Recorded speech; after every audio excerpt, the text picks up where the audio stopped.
I am Helena Walker, 34 years old, and I sell fish at a night market in a forgotten coastal town in northern Europe. I live in a small rented apartment above a closed bakery, and every morning I wake before dawn to help my paralyzed parents dress, eat, and face another day that depends entirely on my hands.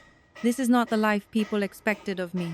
3 years ago, my name meant luxury, power, and envy. Today, it means nothing, and that is exactly why I am still alive. After my divorce, I disappeared.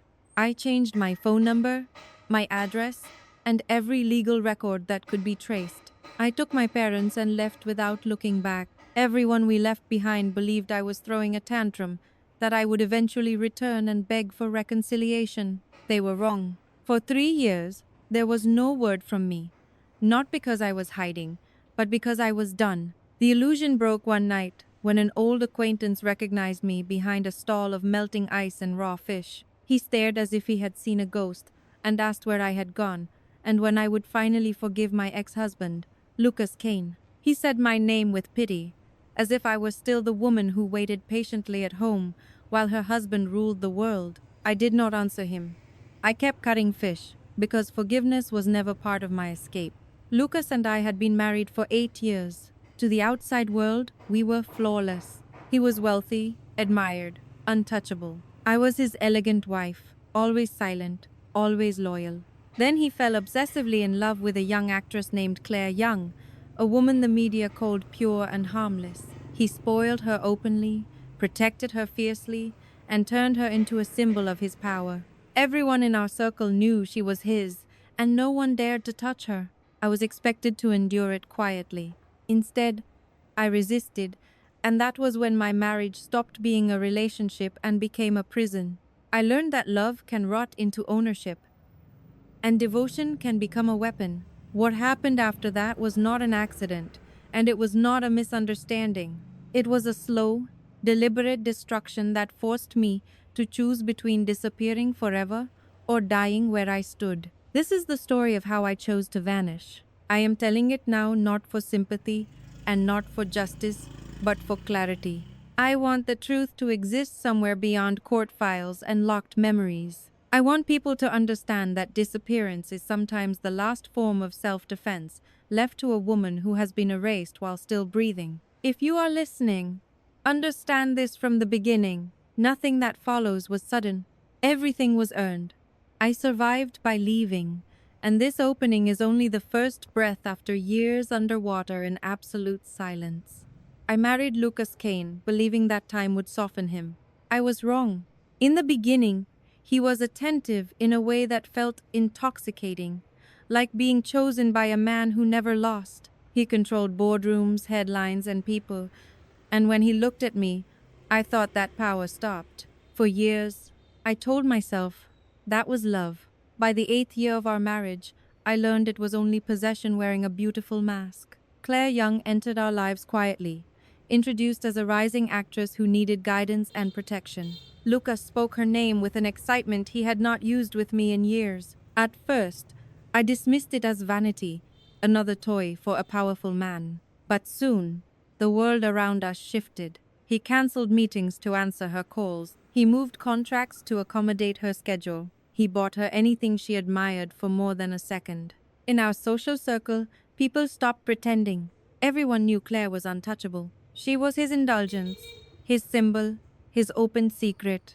I was expected to smile and endure. That was the unspoken rule. A wife in my position did not confront, did not question, did not embarrass her husband. I tried to follow that rule until it began to suffocate me. The first time I confronted Claire was not planned. It happened at a public event, surrounded by people who watched closely, pretending not to see. My anger spilled over, raw and unfiltered, and I pushed her away from me.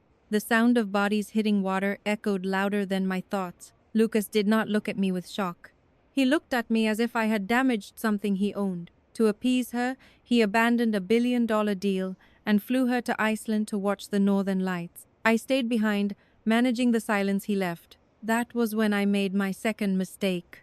I withdrew my support from her career, quietly, legally, efficiently. Lucas found out within hours. His response was not an argument, it was punishment. He locked me in the wine cellar for months, cutting me off from the world, returning only to demand apologies that meant nothing. I learned then how easily love could turn into confinement. The third time I acted was out of desperation, not anger. I helped Claire leave the country, believing that distance would end the obsession. I thought removing her would restore balance. Instead, it shattered whatever restraint Lucas had left. That night, he brought my parents to a warehouse on the outskirts of the city. I arrived to the smell of fuel and fear, my hands shaking so badly I could barely stand. He stood there calmly, watching his men pour gasoline near where my parents were restrained. He asked me one question. Where was Claire? I asked him if he would truly kill them if I refused. He looked at me with an expression colder than hatred and told me I could try him. I did not. I gave him the address. I watched him leave without a backward glance, as if my parents were an inconvenience he had already resolved. When I reached the warehouse he mentioned, flames were already climbing the walls. I screamed until my voice broke. I tried to reach them, but the heat forced me back. My parents, injured and terrified, still found the strength to push me away, to keep me from rushing into something that would kill us all. The sound of collapsing metal still lives in my chest. When I woke in the hospital, I cried into their arms, apologizing for choosing the wrong man. My mother told me it was not my fault. My father said it was time to leave. That was when they told me the truth they had never shared. Before my marriage, they had insisted Lucas sign a legal agreement. If he betrayed me, the divorce would be immediate, and our family would be allowed to disappear without interference. Lucas had signed it, arrogant and distracted, never believing it would matter. I realized then that my parents had been protecting me long before I understood I needed protection. The next day, I did two things. I took the agreement to a lawyer, who confirmed its validity. Then I began the process of erasing our legal existence. It would take 5 days. 5 days where I had to pretend nothing had changed. I returned to the Kane estate and played the role of the obedient wife. Inside, I dismantled my life piece by piece. I burned gifts that once felt sacred. I destroyed symbols of promises that had already rotted. Each day was a countdown. I cut the flowers he had planted for me. I removed locks we had placed together. I let the house empty itself of my presence. By the time the charity auction arrived, I was already gone in everything but name. Standing beside Lucas and Claire, enduring whispers and humiliation, I reminded myself that endurance was temporary. Freedom was permanent, and Lucas Kane had no idea how close he was to losing the one thing he believed could never leave him. When I returned to the Kane estate, I became an actress in my own life. I smiled when spoken to, answered politely, and moved through rooms like a shadow that obeyed. Inside, everything in me was already severed. I was only waiting for the law to finish what my heart had completed. Each day felt borrowed, like time granted to someone who had already died. I started by erasing myself quietly. In our bedroom stood a glass case filled with preserved roses, 520 of them, arranged by Lucas himself to prove eternity. He once told me each rose represented a promise. I ordered a metal basin, lit charcoal, and dropped them in one by one. The petals curled and blackened, releasing a scent that made my chest ache. I watched until nothing remained but ash. That night, I slept without dreams. The following morning, I took scissors to the violet garden he had planted for me. He claimed he chose violets because they were resilient and loyal. I cut until my hands ached, until the soil was littered with broken stems. On the third day, I went alone to the mountain temple where we had once sworn devotion. I found the lock we had placed together, heavy with rust and years. I unlocked it, tossed it into the sea, and walked away without turning back. Whatever remained between us sank silently into dark water. That evening, Lucas's assistant delivered a gown and informed me of a charity auction. Lucas required my presence. I understood why immediately. Public appearances were currency, and he wanted to spend me. When I arrived, I saw Claire Young standing beside him, radiant and fragile in a dress he had chosen. I asked him why I was there if she already occupied my place. He smiled thinly and accused me of jealousy as if my dignity were a childish tantrum. The room whispered. People watched. Someone misidentified her as Mrs. Kane, then corrected themselves with embarrassment. Claire lowered her eyes and apologized softly, performing humility with practiced precision. My nails cut into my palms as I reminded myself I only needed 2 more days. At the auction, every time I bid, Claire raised the price by a single dollar. Laughter rippled through the crowd. I lifted my paddle higher, unflinching. I had the legal right to do so. I was still his wife, and the assets were still shared. I told her calmly that no matter what Lucas gave her, she would never replace me. Her eyes filled with tears on cue. She fled the room. Lucas grabbed my wrist hard enough to bruise and demanded to know why I forced her away. I told him her choices had nothing to do with me. He shoved me aside and ran after her, leaving me standing alone beneath 100 curious gazes. That night, I barely slept. Near dawn, my phone vibrated with an alert that froze my blood. An auction had gone live online. The items were private videos of me. Only Lucas had those files. He had recorded them when he said distance hurt him, and he wanted something to remember me by. When I called him, he laughed and asked if I enjoyed bidding so much. If I did not want the videos to spread, I should keep bidding until I learned my place. I rushed to the auction house, my hands shaking as I forced myself through the doors. The screen displayed my body, exposed to strangers. I felt myself disappear inch by inch as eyes devoured what had once been intimate. I raised my paddle again and again, buying back fragments of myself at unbearable cost. With each bid, something inside me went quiet. By the final video, the love I once believed in had completely died. When I stepped outside, Lucas called to mock me. I asked him if he feared divorce. He sounded amused. Without his consent, he said, I could never leave. He had forgotten the agreement. The next horror came swiftly. Claire's apartment caught fire that night. She claimed it was an accident. A candle knocked over and insisted I had nothing to do with it. Lucas did not listen. He dragged me to the hospital and declared I was responsible for her injuries. He ordered doctors to harvest skin from my thigh to graft onto hers. No anesthesia. He said pain would ensure better results. I screamed until my voice vanished. For a moment, I saw hesitation in his eyes, a flicker of something human. Then he turned away. After the surgery, he stayed by my bed briefly, speaking as if nothing irreversible had happened. He said he still loved me most. He said I should apologize to Claire and everything would return to normal. When doctors announced Claire needed blood, Lucas ordered mine taken, despite warnings. I agreed. I did not want anyone else harmed because of me.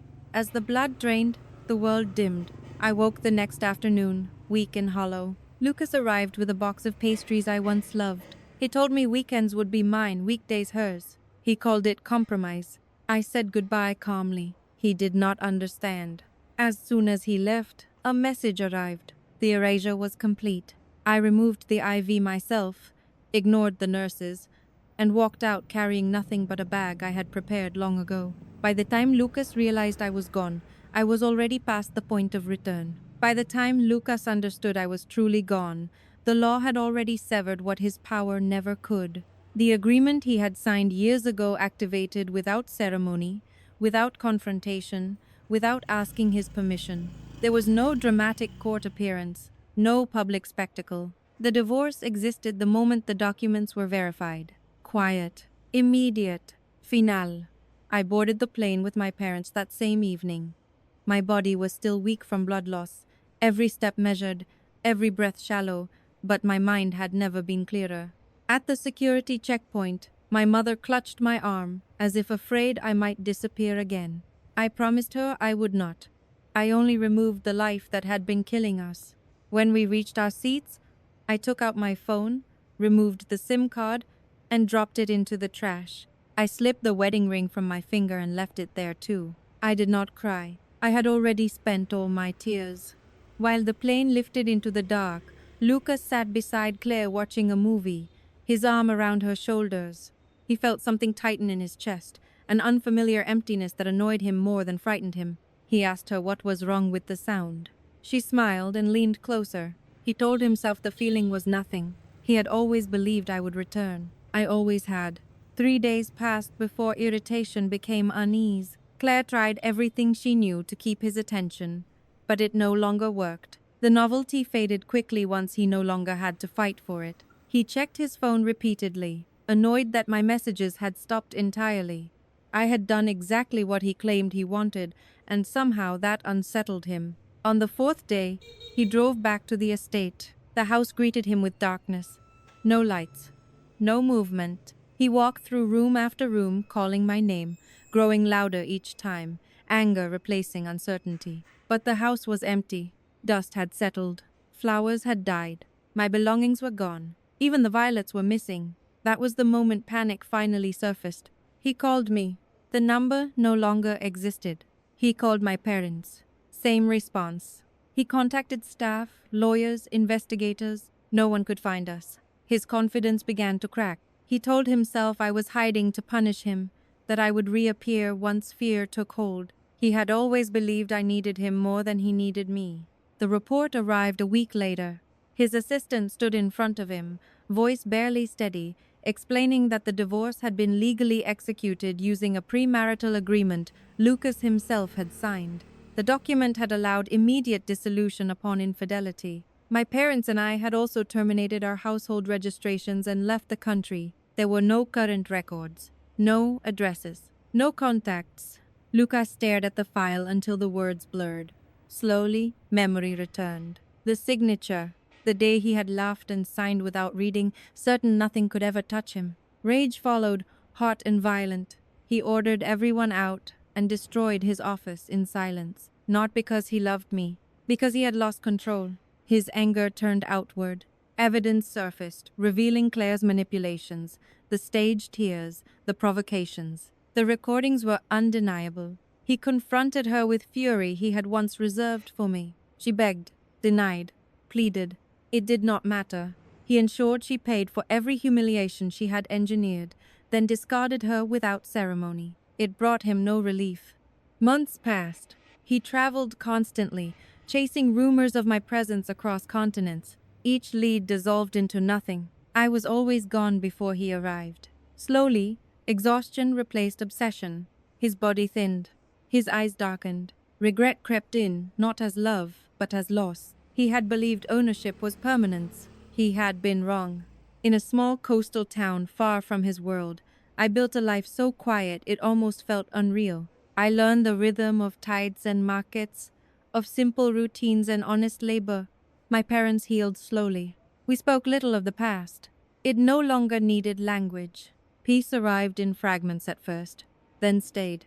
One evening, I received a message forwarded through legal channels. Lucas had found me. He asked for a meeting. He promised apologies, explanations, repentance. He offered to sign anything, give everything, even surrender his fortune. I read the message once and closed it. There was nothing left to discuss. He arrived at the restaurant anyway. When he saw me, he froze. I was different, not because of age or injury, but because he no longer existed in my world. He stepped forward, voice trembling, begging me to listen. I did, calmly, without emotion. I told him the truth. He had never loved me. He loved the version of himself reflected in my obedience. When that reflection broke, he tried to destroy the mirror.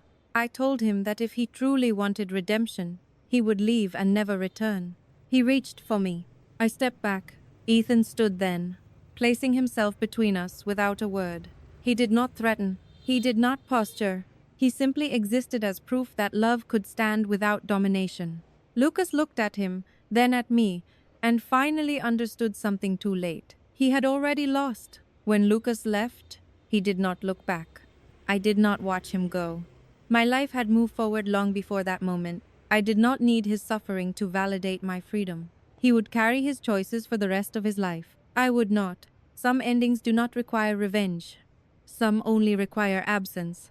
I did not rebuild my life with noise or celebration. There was no moment where the sky opened or justice felt dramatic. What came instead was quiet, and at first, that quiet terrified me. I had lived so long inside chaos that peace felt unfamiliar, almost suspicious. But day by day, I learned that safety does not need witnesses, and freedom does not need applause. In this small northern town, I am not defined by who I was married to or what I endured. I am known as the woman who shows up before dawn, who keeps her word, who takes care of her parents without complaint. My hands are rough now, my back often sore, but every ache belongs to a life I chose. I fall asleep, knowing no one will demand anything from my body, my silence, or my loyalty. That certainty is worth more than all the luxury I once lived in. My parents rarely speak about the past. We understand each other without revisiting it. They gave me more than protection when they planned an escape long before I knew I needed one. They gave me permission to survive without shame. Sometimes my mother watches me across the dinner table with quiet pride, and I know she is not mourning what I lost. She is grateful for what I kept. Ethan never asked me to promise forever. He never tried to replace the years that were taken from me. He stood beside me without stepping into my shadow, without trying to own my healing. He taught me that love can exist without fear, without contracts built on control, without the constant need to prove devotion. With him, I am not careful. I am simply present. People often believe that leaving is the easy choice. They imagine escape as cowardice, endurance as strength. They do not understand how much courage it takes to walk away from everything you were trained to protect. I did not leave because I was weak. I left because I finally understood that staying would cost me my life, even if my body survived. I do not hate Lucas. Hate would mean he still occupies space in me, and he does not. What he feels now is the echo of his own actions, not something I carry or control. I did not need revenge to move forward. I needed distance, law, and the courage to disappear completely. If someone hears my story and wonders what they would do in my place, I hope they remember this. Love that demands your silence is not love. Loyalty that requires your suffering is not virtue, and endurance is not noble when it destroys you. Sometimes the bravest ending is not staying to prove your worth, but leaving to protect it. I vanished once because it was the only way to survive. Now I live openly, honestly, and without fear. This is not the life I was promised.